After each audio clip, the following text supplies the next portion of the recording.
Majo, John, Madden in my camper van at 4 in the morning in Veracruz, Mexico. I just came out of my hotel room and it's blowing like anything here. I'm wondering if we're going to have several days of this because usually at night it's very calm here down by the harbor. I want to capture a moment and an experience I have repeatedly. It's embodied in a quote I looked up because I remembered this quote from the front of my church. There's a banner that said it back in Asheville, North Carolina. To simply live is so startling, it leaves very little time for anything else. That's Emily Dickinson. I want to encourage you to think about that. I'm going to say a few more words about it. Yesterday, down here by the harbor, it was gorgeous, sunny, hot. The boys, the young men, the jóvenes who hang out at the harbor here diving for shells were diving off the pier for coins. If you threw a coin into the water, they would dive and bring it back up, and that was their tip. It was very exciting. No one else was doing it, and I've been around here for 6 weeks now, I guess, and watching them do this. And they also dive for shells, and they sell conch shells and starfish and other things like that. They're very resourceful and very cool and very fun. And I wanted to do it, and I do want to do it. Now, will there be a crowd here tomorrow like there was on the weekend? Maybe, because some of the weekend people stay for Monday. Because I really wanted to do it. I want to strip off my shirt like they do and dive and make sure there's no submerged objects I need to be aware of. But I know where they do their diving. They're beautiful divers and beautiful swimmers. And that was very exciting because nobody else was doing it. But I have a background of diving into the Gulf of Mexico at a very magical spot, Brownsville, Texas. If you go 30 miles east, you got to go by the Elon Musk SpaceX facility. You go right by it. You can see the rockets on the jet pad there, or whatever, the launch pad.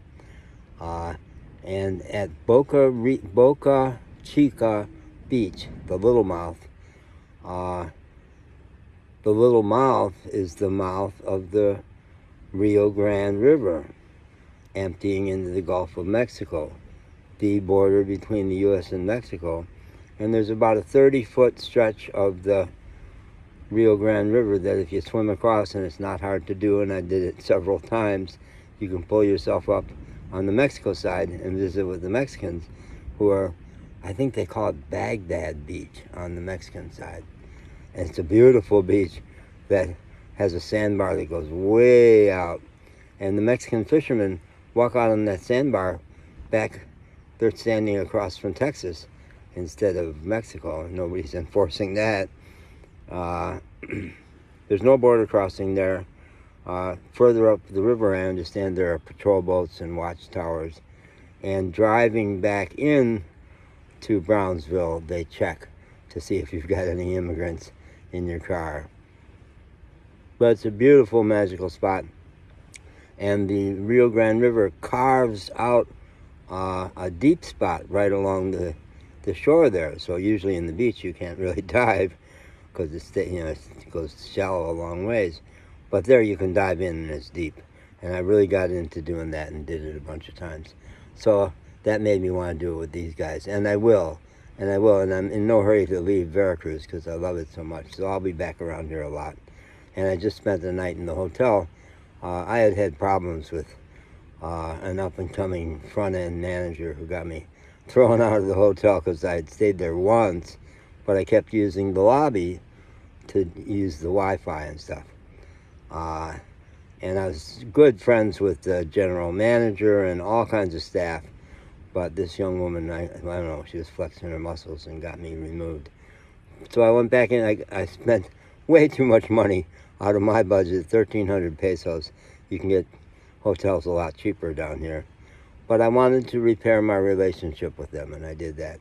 and just got 6 hours of very deep sleep in the huge, wonderful bed there. And I'll go back in and take another nap before it gets light.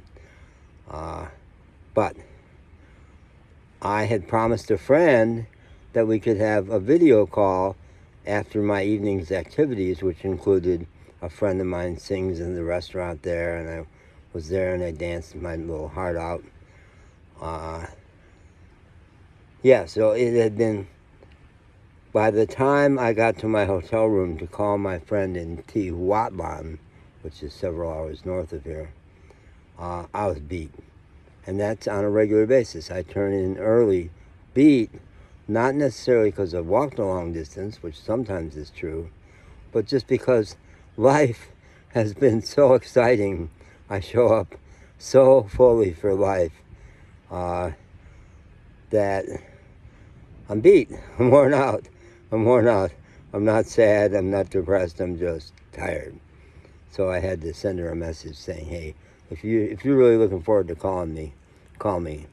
But I don't have the energy to initiate a call because I've been alive in ways that very, very few people are. Most people kind of sleepwalk through their days. But down here, they don't. People come alive by the waterfront. It turns them on. They get happy. And Mexican people are much more alive in general than U.S. people. It's really true. I never stop saying that. They're amazing. And I interviewed, there's 2 videos on YouTube, with one long and one short, with me interviewing a young woman named Laura, who's radiant and gorgeous. What an amazing person she is. Talking about her hometown of Orizaba, which is 2 hours south of here. And boy, is it on my list. Because I didn't understand most of the Spanish she said into the video. I'll have to have somebody translate it for me. But she was talking about it's a magical place where I have not encountered American tourists anywhere along the East Coast here, including Veracruz. But she says, no, there's Americans, there's people from South America. All kinds of people come to Orizaba because it's so special. So you owe it to yourself to watch those videos too. Okay, bye.